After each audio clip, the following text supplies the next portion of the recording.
Ajmo ljudi, ajde radimo malo.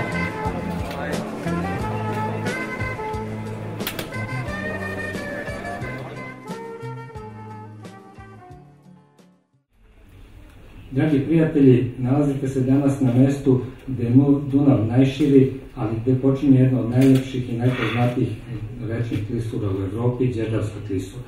Tačnije, nalazite se na njenom ulazu ispred gvozdenih vrata i evo danas se one otvaraju za sve dunavske putnike. Hvala vam još jednom i nadam se da ćemo se vrlo brzo ponovo okupiti na ovom istom mestu i još lepšim povodom. Hvala.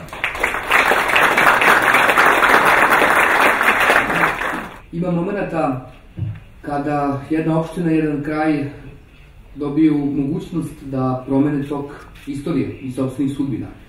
Uveren sam da danas, predstavljajući Dunavsku strategiju Evropske unije, predstavljajući prvu tranšu koju smo odlučili zajedno sa Evropskom komisijom da posvetimo njenoj realizaciji u iznosu od 18,5 miliona evra sledeće godine i počevši od značajnog projekta za Golubac, kompletna revitalizacija tvrđave, ali generalno ovog dela Braničevskog okruga u iznosu od 6,5 miliona evra, to je jedan od onih momenta koji mogu biti od presudnog značaja za poboljšanje života. Strategiju mislim da je to više od simbola, to je nova šansa za sve one koji žive blizu Dunava, ali pošto je makroregionalna strategija Evrope posvećena ne samo onome što je tok, nego i sliv Dunava, to je jedna velika šansa za 24 priobalne podunavske opštine, ali onih 80 koje su na toku Save, Tise, Morave, Timoka, to je već skoro pola naših opština koje može imati i tekako velike koristi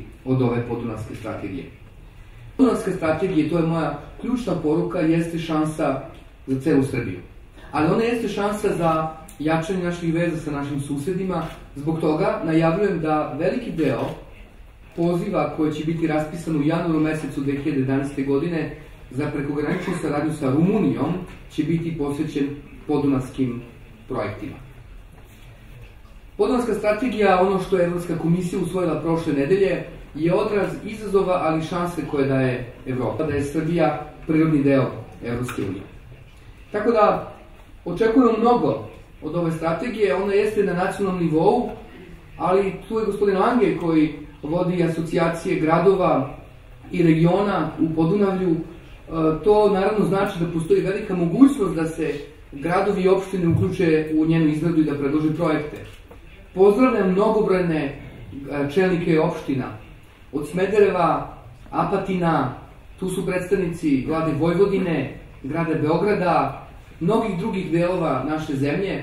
To je velika šansa za njih isto, da na lokalnom nivou, jednom pokrajinskom nivou se pokrene veliki broj projekata i da danas ovde iz Golubca krene nešto što će biti sa nama, budite uvereni, više od 2 decenije, to je implementacija jedne velike makroregionalne strategije koja će obeležiti ulaz Srbije u Evropsku uniju. Mi moramo da iskoristimo tu veliku šansu. Mi imamo značajne intelektualne, infrastrukturne, turističke, ekološke, energetske, mnoge druge potencijale koje su na Dunavu. Možda više nego jedna druga zemlja ako pogledamo šta oni predstavljaju u proporciju onoga što imamo u našoj zemlji.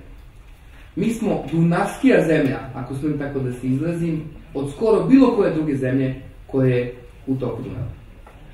Ne znači da smo najjači, apsolutno gledajući, ali Dunav je za nas bitniji nego za bilo koju drugu zemlju kroz koju on prolazi. So when we are doing it, there is a very important element in that is to use every potential tools available to reinforce. And in the pipeline we have many more projects. Let me just mention 4 of these important projects. The one is the river information system project to help to monitor the traffic on the Danube, make it more safe.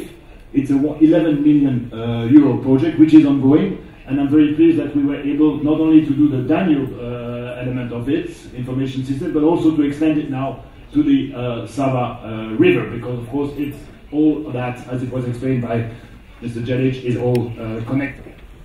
Good morning everyone, and a big hello to all the friends of the Danube that I see in the room and that I have been discussing this strategy for over a year now.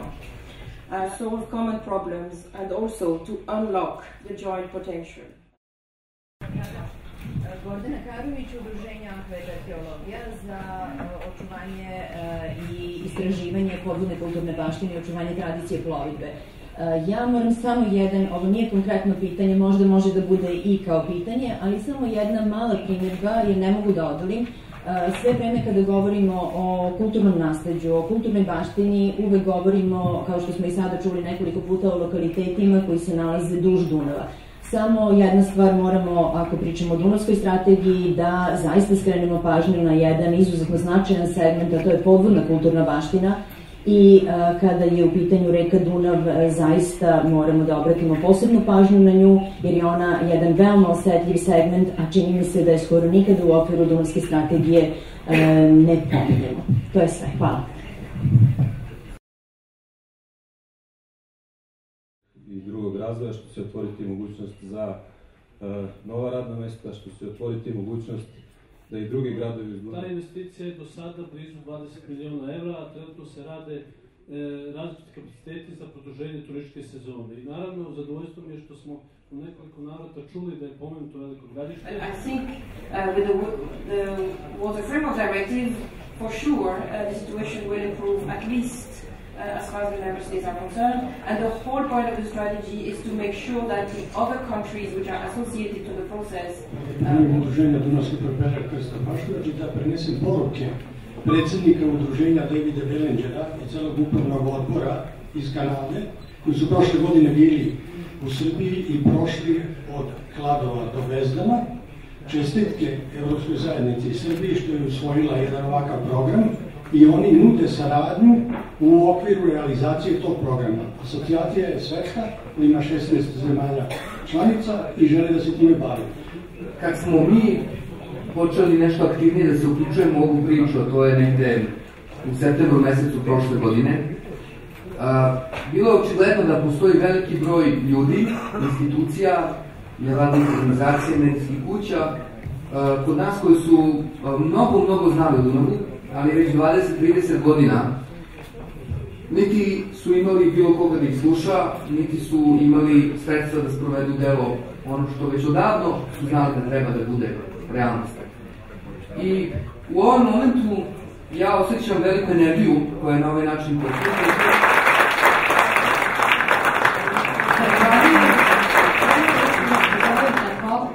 Samo jedna tehnička informacija za novinare. Ukoliko žele da pošalju odmah priloge, treba da se obrate turističkoj organizaciji Golubac i...